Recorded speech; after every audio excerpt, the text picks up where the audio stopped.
I think there's a bit of a story developing where it might be tougher times for recruiting coming out of school right now. If you can just discuss how your students are doing at this point. Again, I know it's almost like putting together an admissions class. Like there are lots and lots of shoes to drop before the end of the year. But how are students doing recruiting? What are you hearing from employers right now? I don't know, Allison. I was hoping you wouldn't ask me first. Honestly, I thought myself, oh, who would ask first? I did think, oh my God, I don't want anyone on the spot. Honestly, at this time of the year, I am so deeply involved in sort of finishing up the class. I don't have like statistics right now from the Career Management Center. We just had graduation last week, so our students are going off and going to their jobs.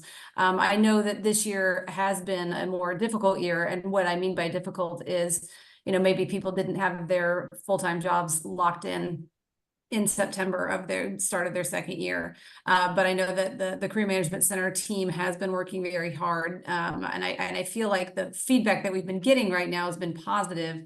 I do think there were, in particular, some industries that needed a little bit more time and maybe had to be a little bit more creative in their approach, as there were some industries where there was less hiring, but those companies weren't like not coming to recruit. They just maybe were coming to recruit 6 people instead of 10 and things like that. So I think there was opportunity to do a job search, I think, in a couple different ways. And I think I saw a question somewhere in the chat of like, how does the career search work? And I think, the Career Management Center for all of us is probably going to be the first step for most folks. So we'll have full-time staff who are working one-on-one with students. We'll have second-year students who are advising first-year students as they prepare to go into their internships. There's, of course, the alumni network, which is very, very fertile for recruiting and networking. And particularly, again, it depends a little bit on the industry and the job function that you're interested in. Some of those are going to be more network heavy. Some are going to be more sort of structured through campus visits. So I think there's a lot of variability in there. And this year, I think, was one that did require a little bit more creativity, particularly in some sectors.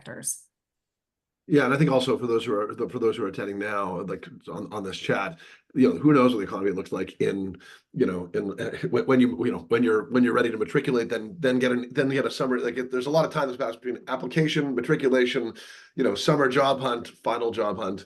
I don't have anyone. I put Alice on the spot now. Anyone else want to answer? Add to the Donna Clarke, sure. Yeah, sure. I just saw our career services department did a presentation, I think, to the board of trustees.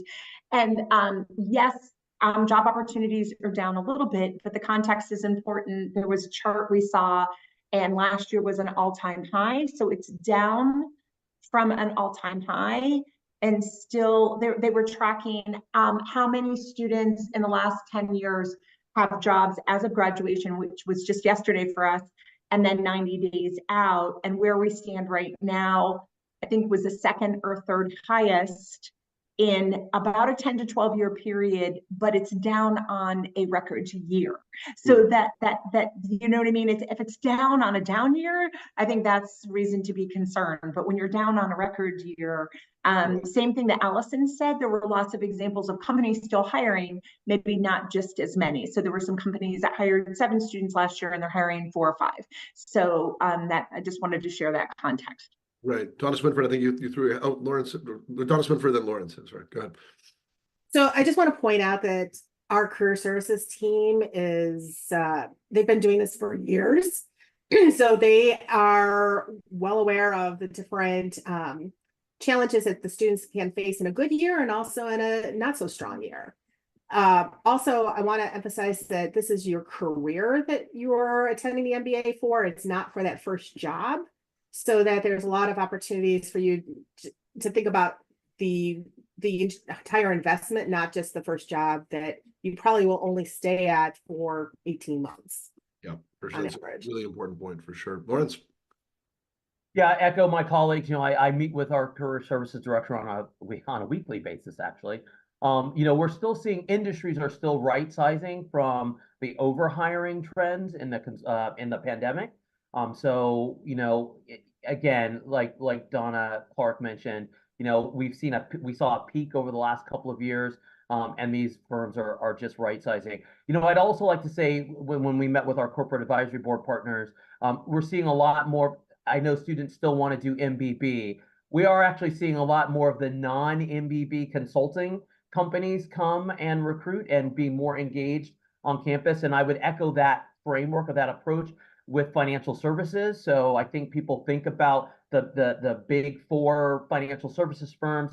We're seeing a lot more of the beyond the big four financial services firms. And one of the things somebody asked me the other day about sort of the changes that I've seen in over the last, I've been doing this for a long time. And at one time I managed career services. I've been I'm excited about the growing number of intersection points, right? So a lot of people coming out of health tech, going into health tech, fintech, looking at learning and AI across healthcare, across economic development, those folks that are going into nonprofit management. So I'm always excited about sort of the evolution of our industry and sort of what we're doing in the classroom and how that's translating into where students are going for their internships and their full-time jobs. Great. Anyone else want to add anything else to this one? Just briefly, I would echo, I think Lawrence, that was an amazing, fantastic answer. And I would echo that, it's not as though, I think the right sizing is correct in MBB, sort of, McKinsey, Bain, BCG, they're all hiring. But, if they're pulling back, about half of our students last year went into consulting, and that was probably too high, frankly. And so now the numbers will still be strong, but if then there are opportunities for firms like Deloitte and Accenture and others to come, EY to come in and kind of snap up people that aren't going to McKinsey, Bain, and BCG. Same on financial services. And I think a number of us have been around long enough that we remember the Great Recession. A little more than a decade ago, and I think companies learned their lesson. They turned off the hiring spigot completely, and there were gaps in their talent pipelines, and they realized that was not the way to do it. And they can maybe pull back a little, but they need to keep that talent flowing. And so we're seeing some easing down in certain ways, but I think the market still remains pretty strong. Yeah, I mean, if I could just add to Donna Swinford's comment about